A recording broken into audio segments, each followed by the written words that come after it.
शिवाय दोस्तों, वैष्णवी वृंदावन चैनल में आपका स्वागत है। दोस्तों, प्रदोष व्रत यदि मंगलवार के दिन पड़े तो उसको भौम प्रदोष व्रत कहते हैं।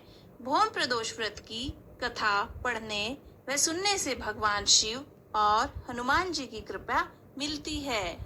आइए सुनते हैं भौम प्रदोष व्रत कथा।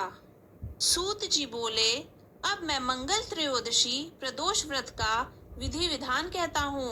मंगलवार का दिन व्याधियों का नाशक है। इस व्रत में एक समय व्रती को गेहूं और गुड़ का भोजन करना चाहिए। इस व्रत के करने से मनुष्य सभी पापों व रोगों से मुक्त हो जाता है। इसमें किसी प्रकार का संशय नहीं है। अब मैं आपको उस बुढ़िया की कथा सुनाता हूँ जिसने यह व्रत किया व मोक्ष को प्राप्त हुई। अत्यंत प्राचीन काल की घटना है।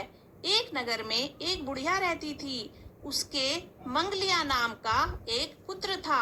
वृद्धा को हनुमान जी पर बड़ी श्रद्धा थी। वह प्रत्येक मंगलवार को हनुमान जी का व्रत रखकर यथाविधि उनको भोग लगाती थी। इसके अलावा मंगलवार को न तो घर लीपती थी और न ही मिट्टी खोदती थी।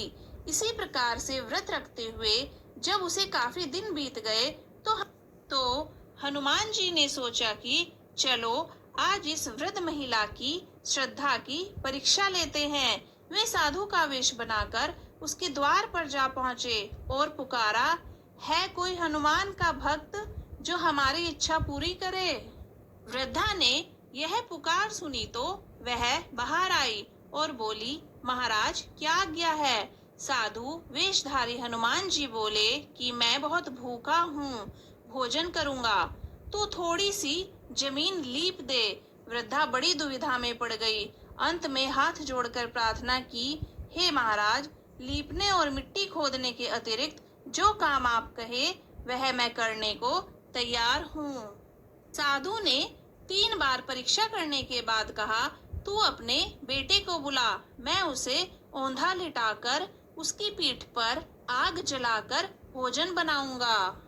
वृद्धा ने सुना तो पैरों तले की धरती खिसक गई, मगर वह वचन हार चुकी थी। उसने मंगलिया को पुकार कर साधु महाराज के हवाले कर दिया, मगर साधु ऐसे ही मानने वाले न थे। उन्होंने वृद्धा के हाथों से ही मंगलिया को औंधा लिटाकर उसकी पीठ पर आग जलवाई। आग जलाकर दुखी मन से वृद्धा अपने घर के अंदर जा घुसी। जब साधु भोजन करने बैठे तो उन्होंने कहा, मंगलिया को पुकारो ताकि वह भी आकर भोग लगा ले। तब वृद्ध महिला आंसू भरकर कहने लगी कि अब उसका नाम लेकर मेरे हृदय को और न दुखाओ। लेकिन साधु महाराज न माने। वृद्ध महिला को भोजन के लिए मंगलिया को पुकारना पड़ा। पुकारने की देर थी कि मंगलिया बाहर से हंसता हुआ घर में दौड़ा आया। मंगलिया को जीता जागता देखकर वृद्धा को सुखद आश्चर्य हुआ। वह साधु महाराज के चरणों में गिर पड़ी। साधु महाराज ने उसे अपने असली रूप में दर्शन दिए। हनुमान जी को अपने आंगन में देखकर वृद्धा को लगा कि जीवन सफल हो गया है। तो यह थी भौम प्रदोष व्रत कथा। अगर आपको वीडियो अच्छी लगी तो वीडियो को लाइक कीजिए, चैनल को सब्सक्राइब कीजिए।